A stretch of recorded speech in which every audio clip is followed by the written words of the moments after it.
আলাইকুম। গল্পটির নাম তোমার পরী।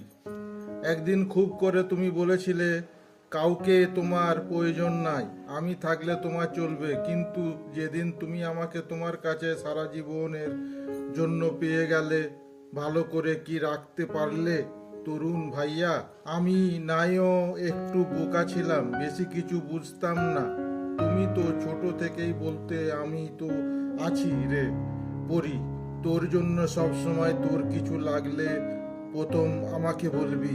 আমি এমন কিসের আবদার করলাম তোমার কাছে, তুমি এত বড় শাস্তি দিলা আমায়? ওই দিন কি এমন করে দিয়েছিলে তুমি আমাকে ছাড়া চলে গেলে? এখনই ও যদি সেই আগেকার কথা মনে করি খুব কান্না পাই, কিন্তু এখনই একটু আলাদা ভালো লাগাটাও আছে তোমার প্রতি আমার। পরি আর তরুণ পরি এক্ষুনি কলেজ এর ইন্টার ফার্স্ট ইয়ার এর ছাত্রী, আর তরুণ কলেজ কমপ্লিট করে বাবার বিজনেস চালায়। আজ সেই দিনের কথা ভাবতেই কি রকম যেন করলে অনেক একটা আলাদা ভালো লাগা। জানে সেদিন হয়তো বুঝতাম না এটি কি ভালোবাসা, কি রাগ, কি অভিমান, নাকি অন্য কিছু। আমি তখন অনেক ছোট, তখন ক্লাস 5-এ পড়ি, আর উনি মানে তরুণ ভাইয়া তখন ক্লাস 9-এ পড়ে। তখনকার দিন আমার লাইফের বেস্ট লাইফ ছিল, কারণ মা বাবার ভালোবাসা এই সব নিয়ে আমার জীবন ছিল। সেও আমি আমার পাশে ছিল, কিন্তু তখন অতটা বুঝতাম না কি হতো, কি এগুলো হয়, কি এই ধরনের ভালোবাসা না অন্য কিছু। বুঝতে পারলাম যখন আমি ক্লাস 10-এ পড়ি, আর তরুণ ভাইয়া কলেজে সেকেন্ড ইয়ারে। ছোটবেলা দিনগুলো আমার লাইফের বেস্ট দিনগুলো ছিল বলে না। যতদিন তোমার মা থাকবে তো অতদিন লাইফটা সুন্দর। কিন্তু যখন আমি এইচএসসি এক্সাম দেব, ঠিক সেই সময় আমি মাকে হারিয়ে ফেলি সারাটা জীবনের এর জন্য। তখন থেকে বুঝতে পারি লাইফ কাকে বলে, লাইফের কবলে কি কি। যতদিন মায়ের আঁচলে বেঁধেছিলাম কোনো কিছু বুঝতাম না, লাইফটা সেই সুন্দর কাটাতে পারতাম। কারণ কি কোনো কাজ, কোনো কিছু আমাকে করতে হতো না। সব মা করতে পারলে না পারলেও তবু বুঝতাম না, সব কিছু মা করতো। অনেক টাইম মাকে হেল্প করতাম। আমি তখন এটাই বুঝতাম মা মানে আমার সব, আমার সম্পূর্ণ জগৎ জুড়ে আমার মা আমার ফ্রেন্ডের মতন ছিল। আমার মার কথা মনে করলে আসলে আলাদা টাইপের হাসি। এখন তো আর সেই হাসি নাই, তাই মনে করলাম খুব সন্তুষ্ট লাগে। মানে বাবাকেও ভালোবাসতাম, কিন্তু অতটা ভালোবাসতাম না। আরও কিছু কারণ আছে। সব সময় ঠাকুরের কাছ থেকে একটার কথা, আমার মাকে সারা জীবন ভালো রেখো, আমাকে তুমি নিয়ে নাও তোমার কাছে, কিন্তু মাকে কখনো কষ্ট দিও না, মাকে আমার এখানে রেখে দাও। কিন্তু বলে না, যেটা বেশি করে চাই ঠাকুর, হয়তো সে জিনিসটাই তোমার কাছ থেকে কেড়ে নেবে। ঠিক সেটাই হয়েছিল আমার মাকে আমার আর তরুণ ভাইয়া সম্বন্ধে মা আগে থেকেই বুঝতে পেরেছিল। তাই হয়তো সেদিন তরুণ ভাই আমাকে ফোন করেছিল রাত্রের বেলায়, কিছুই বলেনি।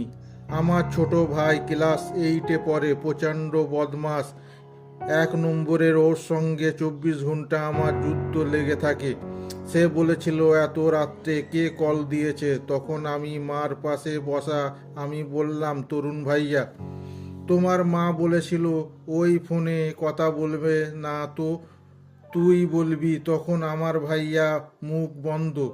তরুণ ভাইয়া আমাকে ভালোবাসে, যে মানুষকে নিজে দাদার মতন সম্মান করি সেই মানুষ নাকি আমাকে ভালোবাসে, এইসব জানতে পারি। সেদিন জানতে পারি যেদিন তরুণ ভাইয়া আমাকে প্রপোজ করেছিল। 1 সেকেন্ডের প্রপোজ, ওটা না ওটাকে হুমকি দিয়া বলে। হার্ট অ্যাটাক প্রপোজ বলে মাকে হসপিটাল থেকে নিয়ে এসেছিলাম। মানে শরীরটা একটু অসুস্থ হয়েছিল কিছুদিন থেকে, বেশি করে শরীর খারাপ হচ্ছিল। অনেক অনেক ডাক্তারে দেখিয়েছি কিন্তু কিছুই জানতে পারিনি। তখন একটু বেশি শরীর খারাপ হয়েছিল, ডাক্তারখানাতে নিয়ে গিয়েছিলাম। বিকালের সময় বাড়ির বাইরে বসেছিলাম, বৌদ্ধদের সাথে গল্প করছিলাম। কি হলো, কিছুক্ষণের জন্য সবাই বাড়িতে ঢুকে গেলে আমার কাছে ছোট একটা ফোন ছিল। সেই ফোনে একটা কল আসলো। ফোনটা দেখি তরুণ ভাইয়া। তখন তরুণ ভাই ওই বলল, তুই বাইরে আয়।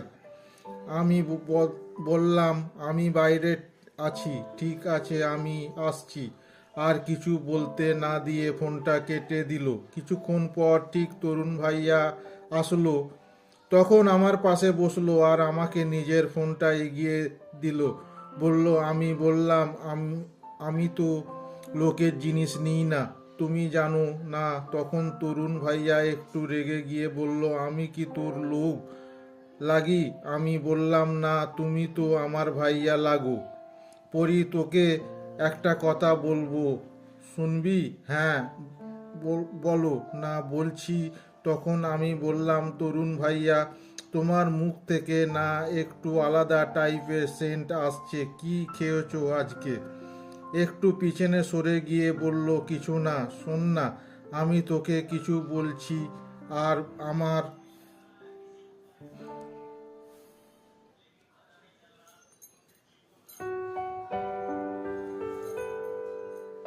আমি বলেছিলাম যে, পরি, আমি না তোকে। ওই তরুণ ভাইয়াকে বলছি, তাড়াতাড়ি বলো না। বলছি তো, আমি না তোকে। পরি, তুমি থাকো তো, আমার কাজ আছে। আমি চললাম, আর তোমাকে বলতে হবে না। আমি চললাম, এই না বলে উঠতে যাব, ঠিক সেই সময় তরুণ ভাইয়া আমার হাত খপ করে ধরে আমাকে নিজের কাছে বসিয়ে বলে, পরি, আমি তোকে ভালোবাসি। ঠিক সেই সময় আমি কি করব, কি বলবো, কিছুই মাথায় আসে না। ঠিক সেই সময় তখন বাবা দরজার সামনে দিয়ে আসে। বাবাকে দেখতে পেয়ে আমি একটু নড়চড়ে বসি, কিন্তু তরুণ ভাইয়া কোনো হেলদোলে নেই, ঠিক সেই জায়গায় বসে আছে। বাবা বলল, তুই কি করছিস এখানে? তরুণ ভাইয়া বলল, গল্প করছি। আমাকে প্রপোজ করে বলছে নাকি গল্প করছিলাম? কি মৃত্যুবাজ ছেলে রে বাবা। বাবা চলে গেল। তখন তরুণ ভাইয়া আমার হাত ধরে বলে, পরি, আমি প্রশ্নের উত্তরটা দেব না। আমি কিছু বললাম, তুই আমাকে ভালোবাসিস না বললি না পরি? ঠিক সেই সময় আমার গালে একটা কিস। তো তরুণ ভাইয়া, তুমি আমাকে কি করলে এখন? কেন, তুই কি জানিস না এটা কি করে তোর বান্ধবীর কখনো করেনি? আর বান্ধবীরা করলেও আমি কি করেছি? তুমি আমার সাথে এটা করতে পারলে? কত বাজে তুমি। আমি তোমার সাথে কথা বলবো না আর কোনোদিনও। করে বেশি বলিস না তুই। আমি কি করলাম? একটা করেছি শুধু। ঠিক সেই সময় আমি ওইখান থেকে চলে গেলাম। তরুণ ভাইয়া চলে গেল। আমি রুমে এসে ভাবছি, কি হলো টা কি, আমি এখন কি করব? এমন করতে করতে রাত হয়ে আসলো। খাবার দাবার খেয়ে বাবা, না মা, ভাই ঘুমিয়ে পড়লাম। ঠিক রাত 1টার দিকে আমার ফোনে কল আসলো। কলটা আমার চেনা, সেটা হচ্ছে তরুণ ভাইয়া। কিন্তু এত রাত্রে আমাকে তো কোনোদিন কল দেয়নি, আজ কেন দিয়েছে? আমি ভাবছি কল রিসিভ করব কি করব না। ঠিক সেই সময় ফোনে একটা মেসেজ আসে, আমার তোর সঙ্গে একটু কথা আছে, প্লিজ ফোনটা তোল। আর না পেরে ফোনটা রিসিভ করলাম। ফোন রিসিভ করে বলছে আমার গেটটা খুলে দিতে। আমি বললাম, কেন? উনি বলছেন তোকে খুলতে। বললাম, জাস্ট খোল, আর কিছু না। খুলে আমি তো 44 ভোল্টের ধাক্কা খেলাম। আমার সামনে দাঁড়িয়ে এত রাত্রে ওটা তরুণ ভাইয়া। মনে মনে ভাবছি, উনি আবার কি আমাকে কিস করবে? না, আমি এটা হতে দেব না। ওই নাকে কিছু বলতে যাব, ঠিক সেই সময় উনি বললেন, চাবিটা দে। কিসের চাবি? কোন চাবি? আমার কাছে কোনো চাবি নাই। উনি রেগে গিয়ে বললেন, তোর ফ্রেন্ডের ঘরে যে চাবিটা সেটা তোকে দিয়েছি, ওই বাইরে গিয়েছিল বলে। তুই কি এত গাধা মেয়ে রে পরি, জানতাম না। অন্য ঘরের চাবি নিয়ে তুই বিন্দাস ঘুমোচ্ছিস আর কল রিসিভ করছিস না। আমি তো একটু হাঁটতে বেরিয়েছিলাম, ঠিক সেই সময় দেখি একটা ছেলে তোর বাড়ির সামনে দাঁড়িয়ে আছে। আমি ভাবলাম চোর হবে, কিন্তু না, উনি তো দেখছি তোর বান্ধবীর ভাই। আমার ঘরে চাবি দিদির কাছে আছে, তাই আমি বসে আছি, কল করছি, রিসিভ করছিস না। আমি এখন বাড়ি কিভাবে যাব?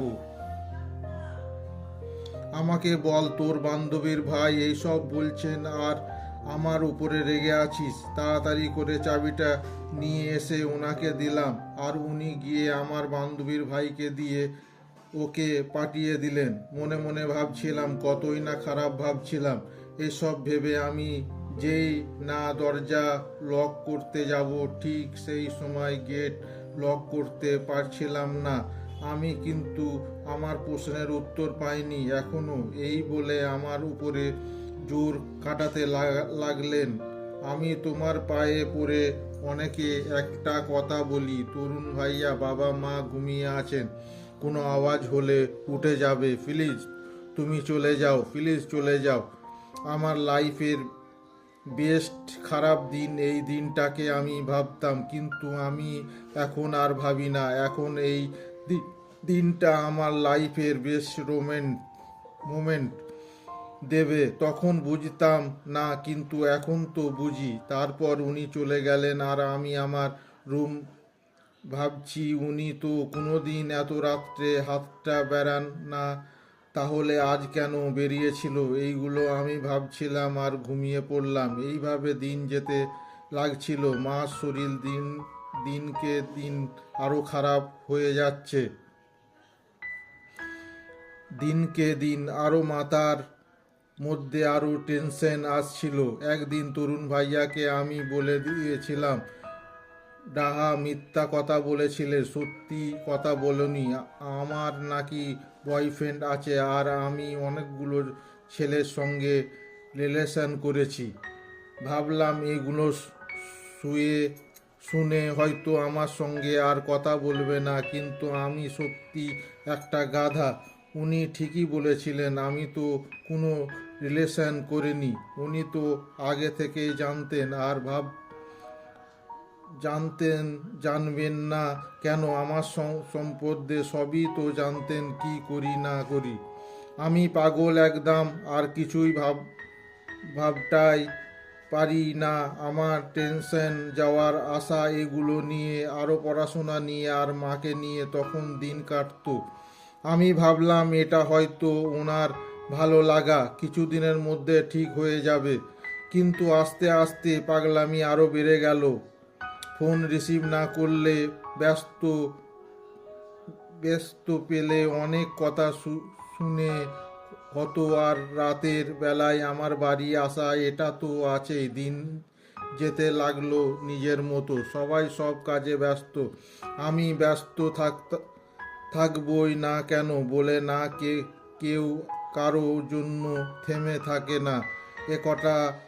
একটা কথা আছে না, time and day wait for none. ঠিক সেই রকমের এক সময় আমি আমার মাকে হারিয়ে ফেলি। মাকে হারিয়ে ফেলার পর বুঝতে পারি, কেউ কারোর জন্য হয় না, সবাই নিজের স্বার্থ। তখন আস্তে আস্তে আমি অনেক ভেঙে পড়ি। ভাই আর বাবার সামনে নিজেকে অনেক অনেক স্ট্রং দেখাই, কিন্তু একা থাকি মনে করি নিজেকে সেই সময় মেরে ফেলি। আমি প্রথম সুসাইড করার চেষ্টা করি। তরুণ ভাইয়া জানতে পারে, কেন জানে না, সেদিনে জানতে পারেন রাতের বেলায় আমার বাড়ি এসে হঠাৎ করে আমাকে দুটো চড় মেরেছিলেন। হঠাৎ করে কি হয়ে গেল বুঝতে পারলাম না। গালগুলো থেকে আগুন বেরোচ্ছে, এত জোরে না চড়টা পড়েছিল। আমি কোনো দিন কারোর কাছে মার খাইনি, কোনো দিনও মা বাবাও আমার উপরে হাত তোলেনি। তাই জানতাম না চর খেলে কেমন লাগে। আরও ভালো করে বুঝতে পেরেছি অনেক কষ্ট হয়। কিন্তু দুটো চর দেওয়ার পরে উনি আমাকে ঝাপটিয়ে ধরে আর আমার মাথায় হাত বুলিয়ে বলতে থাকেন, কাঁদিস না পরি, আমি জানি তোর মাথায় কি চলছে। আর চলছে, কিন্তু নিজেকে শেষ করা এটা ঠিক না। এটা কোনো সমস্যার সমাধান হয় না। নিজেকে শক্ত করে, তোর অনেক জীবনের বাকি আছে, ভালো করে কাটা। আমি জানি তুই এটা ভুলতে পারবি না, আর আমি তো আছি। তুই যেটা মনে করবি আমাকে বলবি। তুই আমাকে ভাইয়া বলিস, তাই না? তুই আমাকে মা ও বলিস। এবার থেকে বলিস, ঠিক আছে, কিন্তু কোনো খারাপ কাজ করিস না। আমার লক্ষ্মী পরি। আমার মাথায় চুমু দিয়ে বেরিয়ে যান আর আমাকে বলেন গেটটা লাগিয়ে ঘুমিয়ে পড়তে। একদিন আমার মাথায় একটা প্রশ্ন আসে, সেটা বলতে উনি আমাকে একটা চর মেরে দেন।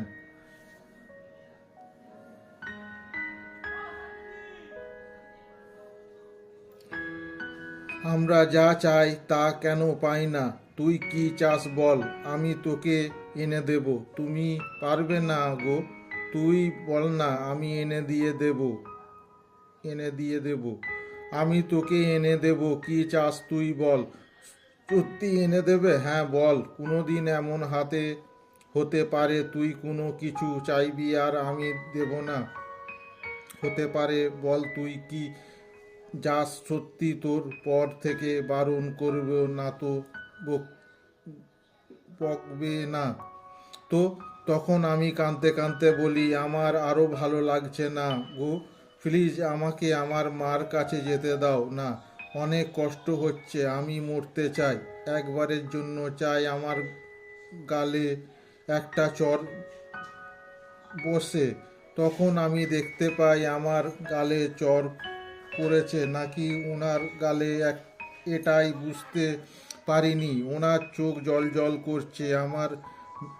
আমায় মেরে উনি ব্যথা পেয়েছে। আমি বললাম, তুই কাঁদছো কেন তরুণ ভাইয়া? তুমি আমাকে মেরেছো, আমি কাঁদবো না, তুমি উল্টো কাঁদছো।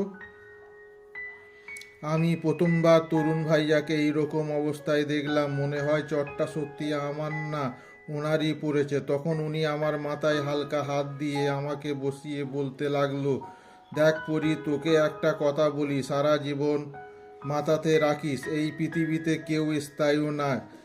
যে হোক না কেন, সবাইকে একদিন যেতে হবে।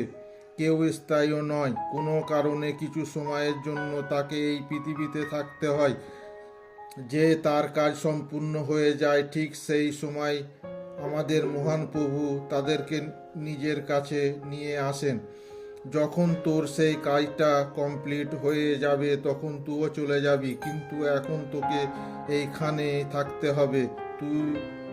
তুই যখন এখানে থাকবি হাসি খুশি হয়ে মন খুলে থাক।